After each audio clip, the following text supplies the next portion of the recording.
नमस्कार। ज्ञान विज्ञान के इस नए अंक में आपका स्वागत है। ज्ञान विज्ञान एक ऐसा कार्यक्रम है जिसमें हम विज्ञान, प्रौद्योगिकी, आविष्कार और शोध की दुनिया के सभी महत्वपूर्ण समाचार लेकर उपस्थित होते हैं।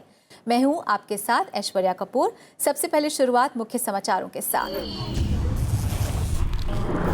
भारत सरकार के मुख्य वैज्ञानिक सलाहकार प्रोफेसर के विजय राघवन ने science for people and people for science को ध्यान में रखते हुए 9 विज्ञान एवं प्रौद्योगिकी मिशनों की घोषणा की।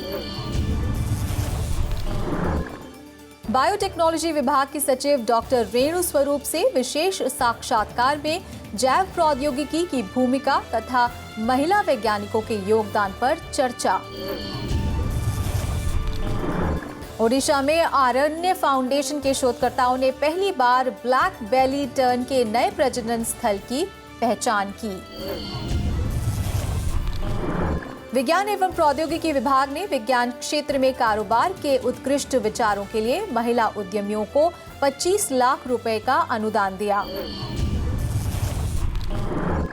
सामाजिक तथा आर्थिक परिवर्तन लाने के लिए विज्ञान एवं प्रौद्योगिकी सरकार का मुख्य माध्यम है।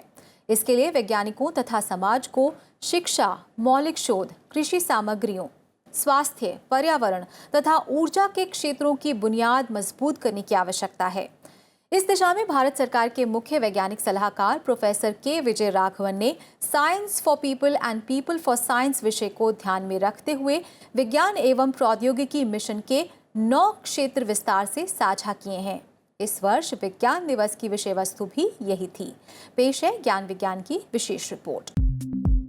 भारतीय वैज्ञानिक भारत को नई ऊंचाइयों तक पहुंचाने के लिए कटिबद्ध हैं। सतत विकास के लिए सरकार सभी संसाधनों का इस्तेमाल कर रही है। इसी दिशा में भारत सरकार के मुख्य वैज्ञानिक सलाहकार प्रोफेसर के विजय राघवन ने विज्ञान एवं प्रौद्योगिकी के 9 मिशनों के बारे में जानकारी दी। ये मिशन हमारी जैव विविधता को समझने तथा संरक्षण, दीर्घकालीन कृषि प्रक्रिया का विकास, स्वास्थ्यप्रद जीवन, कचरे से आय अर्जन, कृत्रिम बुद्धिमत्ता का विकास तथा उपयोग, संचार समस्याओं का समाधान तथा अन्य तकनीकियां विकसित करने के लिए आरंभ किए गए हैं। इनका मुख्य उद्देश्य प्रमुख वैज्ञानिक चुनौतियों को संबोधित करना है ताकि देश का दीर्घकालीन विकास हो। ये mission science for people and people for science के आधार पर केंद्रित है। People from science and technology in the academic sector, those who are dealing with applications, and those who are dealing with industry. And the idea is to combine all of this to have a group of people who do 2 things. One is look at the entire complexity of our science and technology landscape and see how the major challenges which the country faces can be addressed by us working together. इन 9 मिशनों के अंतर्गत निम्नलिखित कार्य किए जा रहे हैं। प्राकृतिक अवस्था का रूपांतरण। इसका उद्देश्य एक ऐसी पारिस्थितिकी तंत्र की स्थापना करना है जो केंद्र तथा राज्य सरकार की एजेंसियों तथा स्टार्टअप्स को संबोधित करे और वैज्ञानिकों के साथ मिलकर समस्याओं का प्रायोगिक समाधान विकसित करे। क्वांटम मोर्चा। इस मिशन का उद्देश्य क्वांटम मैकेनिकल प्रणाली के अनुरूप कार्य करना है। क्वांटम मैकेनिक्स अणुओं, परमाणुओं तथा अन्य भौतिक वस्तुओं के क्रियाकलाप का तंत्र है जो अनिश्चितता के सिद्धांत पर आधारित है। इस मिशन के अंतर्गत क्वांटम मोर्चे पर उत्कृष्टता का निर्माण, राष्ट्रीय सुरक्षा के अलावा क्वांटम कंप्यूटर का विकास, क्वांटम रसायन विज्ञान, क्वांटम संचार, नई सामग्रियां, क्वांटम सेंसर तथा क्वांटम कूट लेखन के लिए भी आवश्यक है। कृत्रिम बुद्धिमत्ता। ये मिशन अकादमिक दुनिया के साथ विस्तार से कार्य करेगा। इसमें राष्ट्रीय स्तर पर अनुसंधान क्षमताओं के विकास के साथ उद्योगों का समन्वय होगा, जिसमें अंतर्राष्ट्रीय सहयोग भी शामिल होंगे। राष्ट्रीय जैव विविधता मिशन। ये मिशन भारत की जैव विविधता का विस्तृत ब्यौरा प्रस्तुत करेगा, जिसमें भारत में उपस्थित सभी सांस्कृतिक तथा पारंपरिक क्रियाकलापों और जीवन के सभी प्रकारों के चित्रण की संभावना होगी। विद्युत चालित वाहन। भारत में जीवाश्म आधारित ईंधन का उपयोग तथा उत्सर्जन कम करने के लिए ये मिशन महत्वपूर्ण है। भारत की संचार योजना में विद्युत चालित वाहनों का अहम योगदान होगा। मानव स्वास्थ्य के लिए जीव विज्ञान। ये मिशन इंसानों के आनुवांशिक अध्ययन पर केंद्रित होगा ताकि दुर्लभ तथा आनुवांशिक बीमारियों के आनुवांशिक आधार को समझा जा सके। कचरे से आमदनी। ये मिशन विज्ञान, प्रौद्योगिकी तथा नवाचार का इस्तेमाल कर स्वच्छ भारत तथा स्मार्ट सिटी परियोजनाओं के लिए मददगार साबित होगा। गहरे सागर में अन्वेषण। इस मिशन के अंतर्गत गहरे सागर में वैज्ञानिक तरीकों से खोज की जाएगी। इस मिशन से प्राप्त सूचनाओं का उपयोग जलवायु परिवर्तन के कारण समुद्र में होने वाले दीर्घकालीन परिवर्तन की चुनौतियों से निपटने के लिए किया जाएगा। नए भारत के नवाचारों का तेजी से विकास। इस मिशन का उद्देश्य नए भारत के नवाचारों में वाणिज्यीकरण को त्वरित करने के लिए तकनीकियों का प्रयोग करना है। ये मिशन व्यक्तिगत अनुसंधानों को बाजार तक पहुंचाने के लिए वाणिज्यीकरण श्रृंखला की सेवाएं उपलब्ध कराएगा। प्रत्येक मिशन अंतर्राष्ट्रीय तथा राष्ट्रीय संस्थाओं, वैज्ञानिकों तथा उद्योगों के सहयोग से एक मंत्रालय द्वारा संचालित होगा। परिषद के अंतर्गत अन्य महत्वपूर्ण परियोजनाओं में विभिन्न अनुसंधान, पृथ्वी संग्रहालय, ब्रह्मपुत्र नदी प्रणाली तथा आईस्टेम यानी Indian science technology and engineering facilities map शामिल है। निश्चित रूप से ये नए तथा उत्साहवर्धक क्रियाकलाप भविष्य में विज्ञान एवं प्रौद्योगिकी की उभरती शाखाओं के लिए मददगार साबित होंगे।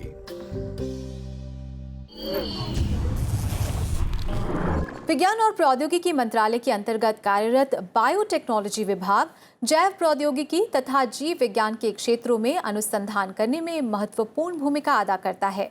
पिछले महीने विभाग का 33वां स्थापना दिवस मनाया गया। ज्ञान विज्ञान के साथ विशेष साक्षात्कार में बायोटेक्नोलॉजी विभाग की सचिव डॉक्टर रेणु स्वरूप ने विभाग का कार्य क्षेत्र, विज्ञान के क्षेत्र में महिलाओं की भूमिका तथा समाज और पर्यावरण के क्षेत्र में जैव प्रौद्योगिकी के योगदान के बारे में विस्तार से बताया। जैव प्रौद्योगिकी से जीवन के विभिन्न क्षेत्रों में असंख्य लाभ मिलते हैं। पिछले कुछ दशकों में विज्ञान की इस शाखा ने लोगों के संपूर्ण जीवन को बदलने में महत्वपूर्ण भूमिका निभाई है। भारत में भारत सरकार के विज्ञान और प्रौद्योगिकी मंत्रालय के अंतर्गत कार्यरत जैव प्रौद्योगिकी विभाग इस क्षेत्र का प्रमुख शासी निकाय है। जैव प्रौद्योगिकी विभाग की सचिव डॉक्टर रेणु स्वरूप की देखरेख में ये विभाग जैव प्रौद्योगिकी के विभिन्न क्षेत्रों में अनुसंधान और विकास को बढ़ावा देता है। इन वर्षों में विभाग ने चिकित्सा, कृषि, पशु, पर्यावरण, ऊर्जा, मानव अनुवांशिकी आदि क्षेत्रों में अनुसंधान और विकास की परिकल्पना की है। अपनी कई योजनाओं और कार्यक्रमों के माध्यम से डीबीटी अपने वैज्ञानिक अनुसंधानों में देश के हर हिस्से की जनसांख्यिकी को लक्षित करता है। हमारे विशेष साक्षात्कार में डॉक्टर रेणु स्वरूप ने विज्ञान में महिलाओं के सशक्तिकरण के लिए विभाग की विभिन्न योजनाओं और कार्यक्रमों के साथ जैव प्रौद्योगिकी विभाग में अपने 30 वर्षों के अनुभव को साझा किया है। Today we have with us Secretary Department of Biotechnology Dr. Renu Swaroop. Ma'am, you have spent 30 years in the Department of Biotechnology. So how has been your journey so far?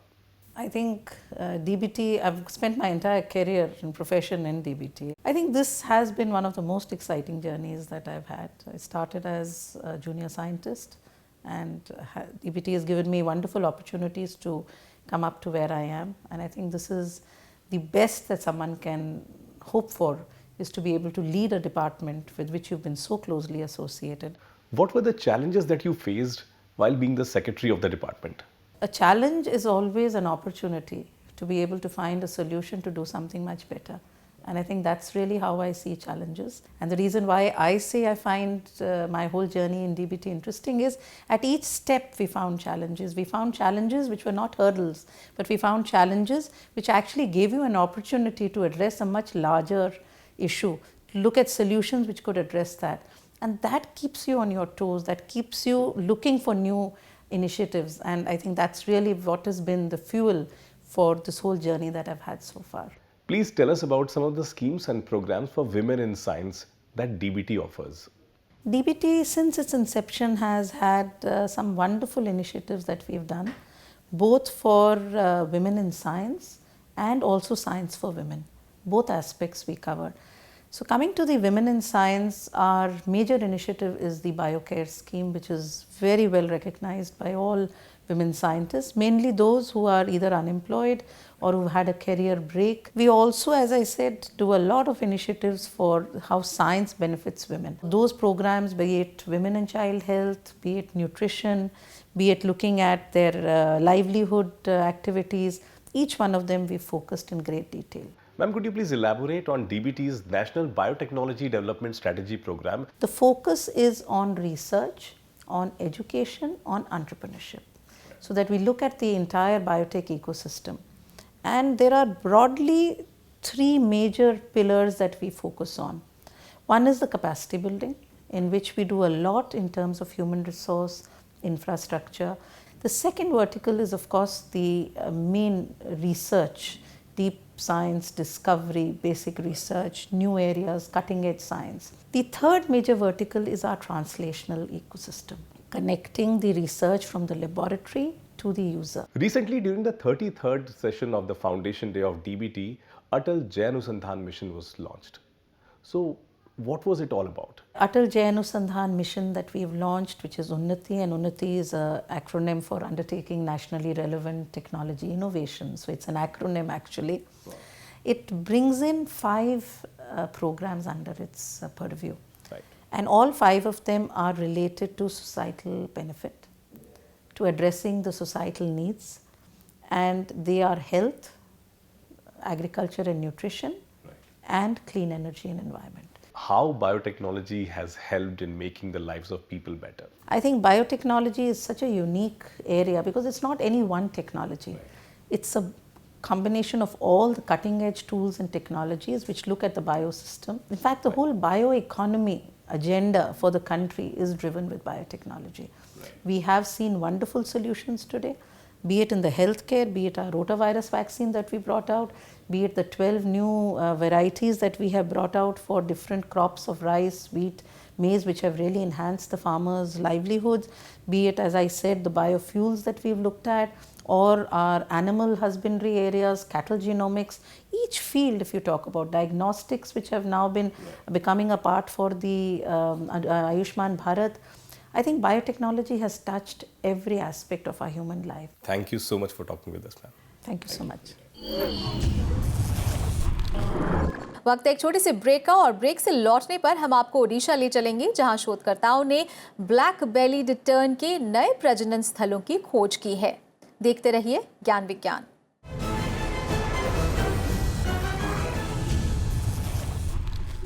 Odisha में महानदी ब्लैक बेलीड टर्न समेत भारतीय पक्षियों की कई प्रजातियों का आवास है। ब्लैक बेलीड टर्न को international union of conservation of nature ने विलुप्त प्राय पक्षियों की सूची में शामिल किया है। महानदी की पारिस्थितिकी में टर्न का प्रजनन स्थल खतरे में है। इसका कारण है इंसानों की विभिन्न गतिविधियां, जैसे बांध का निर्माण, रेत खनन तथा पूरे साल मछली पकड़ना। इस वर्ष आरण्य फाउंडेशन के शोधकर्ताओं ने पहली बार ब्लैक बेलीड टर्न के नए प्रजनन स्थलों की पहचान की है। ये कदम महानदी की पारिस्थितिकी में इस विलुप्त प्राय पक्षी के संरक्षण की दिशा में पहला कदम है। पेश है उड़ीसा से ज्ञान विज्ञान की विशेष रिपोर्ट। पक्षी प्रकृति की अनुपम देन है। सुंदर जीव होने के अलावा ये पृथ्वी पर जीवन को बनाए रखने में महत्वपूर्ण भूमिका निभाते हैं। वर्तमान परिदृश्य में पक्षियों की कई प्रजातियों को प्रदूषण, वनों की कटाई, बड़े पैमाने पर होने वाले निर्माण और बढ़ते शहरीकरण के कारण अपने अस्तित्व पर मंडराते खतरे का सामना करना पड़ रहा है। एक अनुमान के मुताबिक सन 1500 के बाद से पक्षियों की 161 प्रजातियां विलुप्त हो चुकी हैं।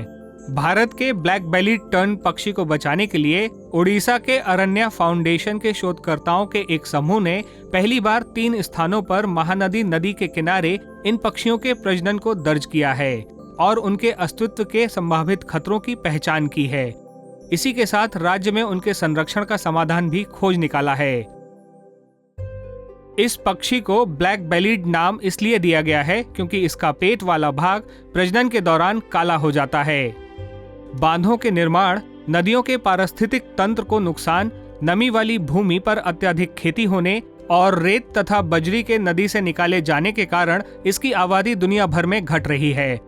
ऐसा अनुमान है कि ये कंबोडिया, लाओस, थाईलैंड और वियतनाम से विलुप्त हो गया है और इसे international union of conservation of nature द्वारा लुप्तप्राय पक्षी के रूप में सूचीबद्ध किया गया है। ये एक वैश्विक प्राधिकारी संस्था है जो प्राकृतिक दुनिया को सुरक्षित बनाने के मानक तय करती है। भारत में ब्लैक बेलीड टर्न व्यापक रूप से पूरे देश में बड़ी नदियों में पाया जाता है।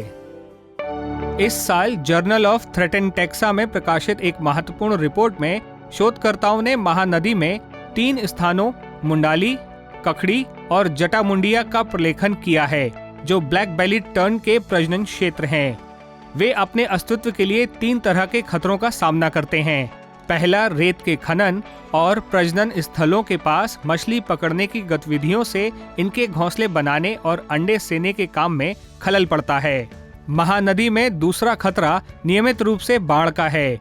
इसके अलावा जिन द्वीपों पर ये पक्षी घोंसले बनाते हैं, वहाँ भैंसों को चराने की वजह से उनके घोंसले, अंडे और चूजों के नष्ट होने का खतरा रहता है। During earlier times, say about 30-40 years ago, black belly terns were very commonly found throughout South Asian countries. But since the last few decades, like say about 1 or 2 decades, these species have been gone locally extinct in many of the South Asian countries. Now it is only confined to some countries like India, Pakistan, Nepal and parts of Myanmar. So for the conservation, I think there should be a collaboration between the forest department, between the revenue department, between the water resource department, so that they can jointly plan something for conservation of the species. And major threat is none of the breeding sites in Odisha come within any protected area. So as it is not coming under any protected area, so there is no law and order activities. अब जब शोधकर्ताओं ने ओडिशा में black बेली turn को होने वाले खतरों की पहचान कर ली है, तो उनका लक्ष्य महानदी क्षेत्र में इनके घोंसलों की रक्षा करके इन पक्षियों को लंबे समय तक संरक्षित करने का है। संरक्षण का पहला चरण गर्मियों में मानवीय हस्तक्षेप को कम करने के लिए स्थानीय समुदायों के बीच जागरूकता फैलाने का है, क्योंकि यही ब्लैक बेली टर्न्स के लिए प्रजनन का मौसम है। शोधकर्ता मानते हैं कि वन, सिंचाई और राजस्व विभाग के अधिकारियों की मदद से लंबे समय तक ब्लैक बेली टर्न का संरक्षण संभव है। वर्षों से पक्षियों की आबादी और प्रजनन की स्थिति को समझने के लिए शोधकर्ताओं ने महानदी के पूरे क्षेत्र में नियमित सर्वेक्षण करने की योजना बनाई है। भारतीय प्रौद्योगिकी संस्थान बॉम्बे के society for innovation and entrepreneurship ने विमेन एंटरप्रेन्योरशिप एंड एम्पावरमेंट यानी वी फाउंडेशन के साथ 9 मार्च को मुंबई में अंतर्राष्ट्रीय महिला दिवस का आयोजन किया। यहां देश के विभिन्न भागों से आई 25 महिला उद्यमियों ने कचरा प्रबंधन, जैव प्रौद्योगिकी, नैनो तकनीक, रोबोटिक्स तथा कृत्रिम बुद्धिमत्ता के क्षेत्रों में कारोबार पर अपने विचार प्रस्तुत किए। इनमें चुनिंदा महिलाओं को भारत सरकार के विज्ञान एवं प्रौद्योगिकी विभाग ने प्रस्तावित विचारों को अमल में लाने के लिए 25 लाख रुपए का अनुदान दिया। पेश है ज्ञान विज्ञान की विशेष रिपोर्ट। नए उत्पादों के लिए शोध, विकास तथा अनुसंधान के क्षेत्रों में वर्षों से महिलाओं का योगदान रहा है। महिलाओं द्वारा शुरू किए गए स्टार्टअप्स तथा व्यापार धीरे धीरे रफ्तार पकड़ रहे हैं। हाल ही में भारतीय प्रौद्योगिकी संस्थान बॉम्बे स्थित the society for innovation and entrepreneurship यानी साइन ने women entrepreneurship and empowerment foundation के साथ मिलकर महिलाओं में उद्यमिता कौशल विकसित कर उनके सशक्तिकरण के उद्देश्य से एक कार्यक्रम आयोजित किया। ये कार्यक्रम अंतर्राष्ट्रीय महिला दिवस के अवसर पर आयोजित किया गया। कार्यक्रम की विषय वस्तु थी महिलाओं का आर्थिक सशक्तिकरण। इस कार्यक्रम में विज्ञान एवं प्रौद्योगिकी समेत विभिन्न क्षेत्रों में महिला उद्यमियों की भूमिका पर विस्तार से चर्चा की गई। We are India's first of its kind initiative to strengthen women ecosystem, supported by IIT Delhi, Department of Science and Technology, Government of India and Niti Aayog. We strongly believe that the next revolution is going to come from women, but they need some support. They need some form of mentoring, and that's how we came up with the V Foundation. It's a journey from me to V Foundation. कार्यक्रम में देश के विभिन्न भागों से आई 25 महिला उद्यमियों ने भाग लिया। इन महिलाओं ने कचरा प्रबंधन, जैव प्रौद्योगिकी, नैनो तकनीक, रोबोटिक्स तथा कृत्रिम बुद्धिमत्ता से जुड़े अपने विचार प्रस्तुत किए। इन महिला उद्यमियों को लगभग 6 महीने तक भारतीय प्रौद्योगिकी संस्थान बॉम्बे के साइन में प्रशिक्षित किया गया था। वी मेंटरशिप नामक इस प्रशिक्षण कार्यक्रम में हर 6 महीने पर 30 महिलाओं को उद्यमिता के लिए प्रशिक्षण दिया जाता है। मेंटरशिप सत्र में व्यापार मॉडल को मान्यता, गुणवत्ता अनुपात, समस्याओं की पहचान तथा समाधान, व्यापार तथा वित्तीय प्रबंधन का विस्तार जैसे विषय शामिल होते हैं।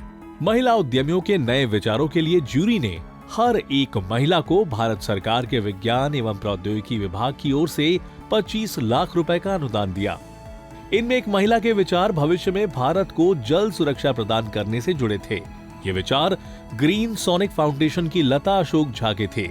इस मिशन का उद्देश्य भूजल स्तर में वृद्धि के लिए नवीन तथा कम लागत में समाधान उपलब्ध कराना है।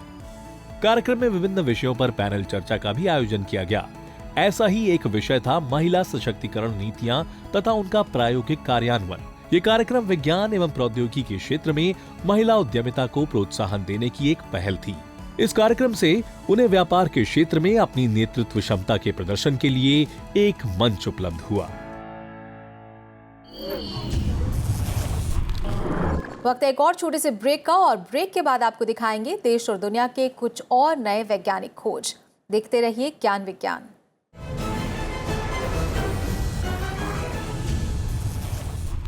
ब्रेक के बाद आपका स्वागत है, और आइए अब तेज रफ्तार से नजर डालते हैं देश और दुनिया की कुछ और दिलचस्प वैज्ञानिक गतिविधियों पर। भारत सरकार के अंतर्गत कार्यरत विज्ञान और प्रौद्योगिकी विभाग तथा विश्व बैंक के बीच पश्चिमी, पूर्वी तथा दक्षिणी अफ्रीका में अफ्रीकन सेंटर ऑफ एक्सीलेंस या ACE को सहयोग देने के लिए एक समझौता ज्ञापन पर हस्ताक्षर हुए हैं। इस समझौता ज्ञापन के माध्यम से ACE के परास्नातक तथा PhD कार्यक्रमों में छात्रों को विस्तृत ज्ञान प्रदान कर क्षमता विकास किया जाएगा। इस कार्यक्रम में विभिन्न अफ्रीकी उत्कृष्ट केंद्रों के साथ भारतीय संस्थानों के सहयोग का संयोजन भारतीय प्रौद्योगिकी संस्थान रुड़की करेगा।